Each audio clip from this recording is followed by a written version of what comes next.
વડોદરા શહેરની અંદર જે રહેણાંક મિલકતો જે છે એને ભાડે આપવાના પ્રસંગે જો એક જ ફેમિલી એનો યુઝ કરતો હોય તો તેવા સંજોગોમાં ભાડુઆત તરીકેનો વેરો આકારણી કરવામાં આવતો નથી, એટલે કે રહેણાંક તરીકે જ આકારવામાં આવે છે. પરંતુ આવી કોઈ પણ મિલકત ને જો પેઇંગ ગેસ્ટ તરીકે પીજી તરીકે ઉપયોગ કરવામાં આવતો છે તેવા મિલકતોને કોમર્શિયલ ઉપયોગ ગણીને તેની કોમર્શિયલ ધોરણે આકારણી કરવાની ફરજ પડશે. આ માટે આવનારા સમયની અંદર દરેક વોર્ડ કક્ષાએથી આ પ્રકારની કામગીરી કરવા ત્યાંથી પરિપત્ર કરવામાં આવશે અને તેવી મિલકતોની કોમર્શિયલ ધોરણે આકારણી કરીને વેરા બિલની વસૂલાત કરવામાં આવશે.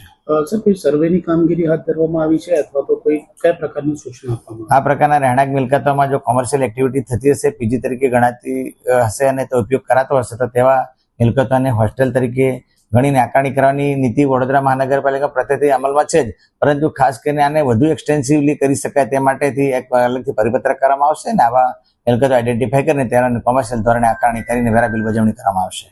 હાલ સુધીમાં કોર્પોરેશનની હેઠળ આવતી કેટલી કોઈ મિલકતો એવી ખરી છે પીજી હેઠળ રાખતા હોય ને જેમની પાસે આપણે વેરા વસૂલતા હોય?